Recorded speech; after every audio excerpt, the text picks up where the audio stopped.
No, definitely not. You know, a show is the worst way of improving a breed. You will find, you know, people that love dogs and are really working with dogs all the time. You will find that people in a working context are quite negative about the show context in the same breed. So you will find working Border Collie breeders are a very different kettle of fish to show Border Collie breeders. The show animal is following nothing but the aesthetic route, and in fact you're not even in a context where you can evaluate a dog properly. You're looking at how a dog walks, how a dog stands, and that's it. Whereas a working Border Collie breeder who's breeding dogs for the field, working with a sheep, working with a farmer, is looking at a vastly different program. And if you want to get a good dog in any of those sort of more modern breeds, choose one that comes from a working kennel rather than one that comes from a show kennel, because quite simply the show environment is not an appropriate environment to develop a breed further. The working context is a far more appropriate model. Yeah, look, shows are predominantly about human vanity. They're more about human vanity than they are about the actual animal. It's more important for people to walk around with a certificate and a rosette to say, this is what my dog achieved, as if you've, you know, it's like parents that live vicariously through their children. You know, my child got 6 distinctions in matric. Well, that's not your achievement, it's your child's achievement, you know. So it's far more important, I think, to understand the dog in a context and the animal itself, the actual specific animal in front of you, than it is to concern yourself with lineages and rosettes and you know, and the like. So a very interesting thing that Ray Coppinger discovered when he was looking breeding dogs for the US sheep program, sheep farming program, he discovered that things like dogs like Border Collies did not have the dissect bite motor pattern.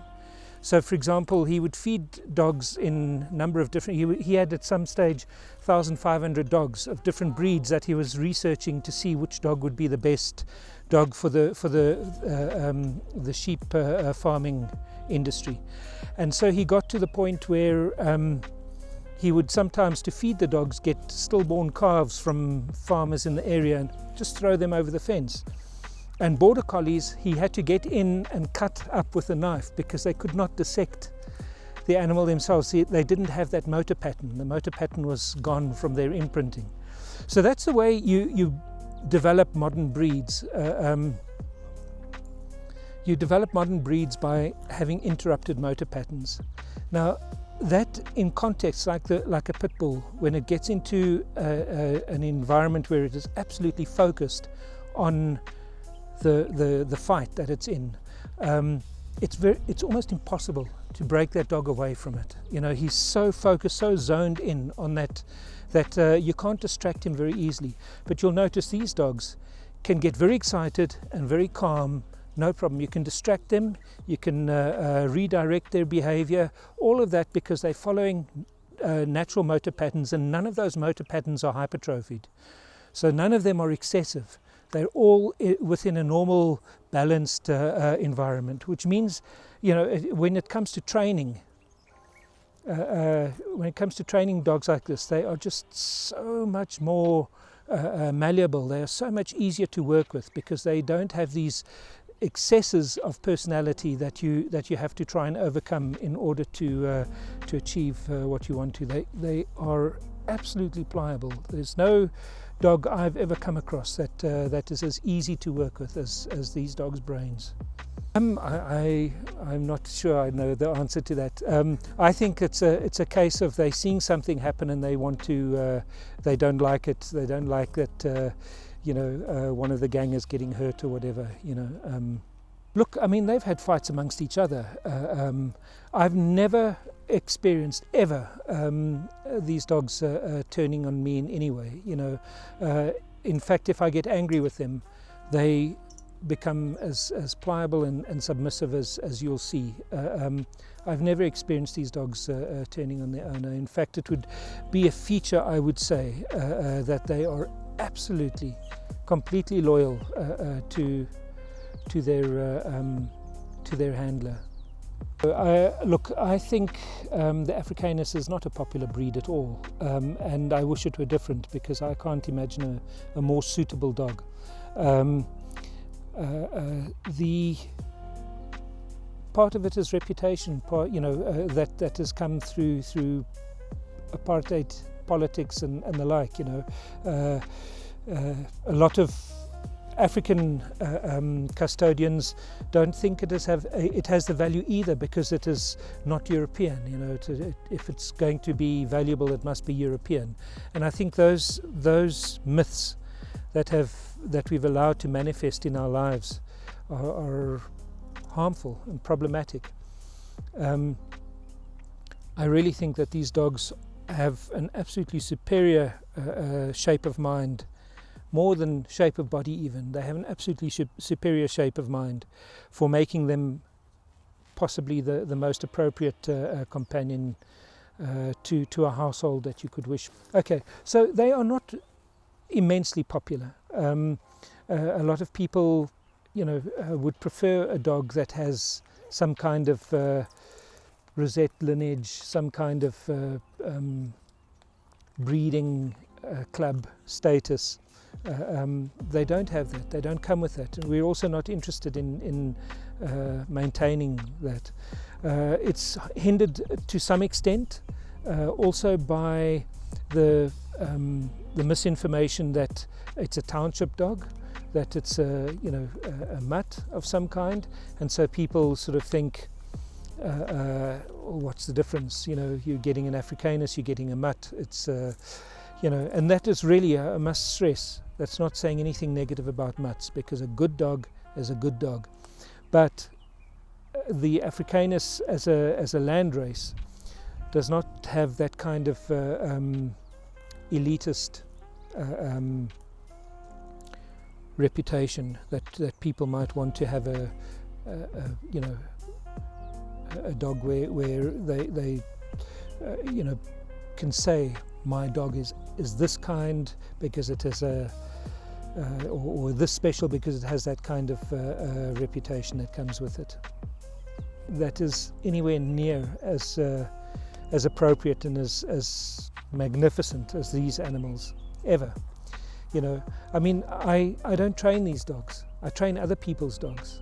My dogs go along and they just watch me, and they do what I want them to do first time just by watching me.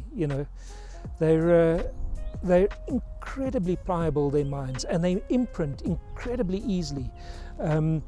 This Ingisuti, the first Africanus I had here, when we moved to this property, I brought her along, and I had to go back for another load of furniture and what have you. So I put her in the yard, and I got in the car and I took off, and she promptly jumped the gate behind me, 2-meter high gate, no problem, right over. And I didn't know what to do, because I had to get back to get our stuff out of the old house we were renting before we moved here, and I needed her to stay. And I simply said to her, don't do that again. And I opened the gate, put her back in, closed the gate, and took off, went to go and get the other equipment and furniture. And she never jumped that gate again, even though she could, no problem. She jumped the gate once, first time, no problem. She could have jumped that gate any other time, but because I told her not to do it again, she never did it. I mean, it's absurd, the kind of imprinting these dogs have. The amazing thing about them is you will be on a farmstead, and they'll see guinea fowl, and they'll run off and catch a guinea fowl, bring it back to you. But chicken can walk past, no problem. Little chicks, no problem. If the farmer has raised them to understand that chicks are part of our gang, you don't touch them, and it doesn't take much to one simple little expression, and they remember it. They imprint incredibly easily. I took these dogs off to an Africanus gathering of a number of different enthusiasts in Mayerton a couple of years ago. And I had only the young dogs. In fact, I had these dogs that are here. 1, 2, 3, 4, 5 of them. And they were really wired, you know. They made the other dogs look sort of less substantial, let us say. And we got to, you know, they were off chasing rats in the field the whole time we were there. They were just killing these rats left. I mean, every rat they caught, they were just decimated. There were hundreds of rats in this farmer's field. And at some stage, they then came to sit with me for a little bit.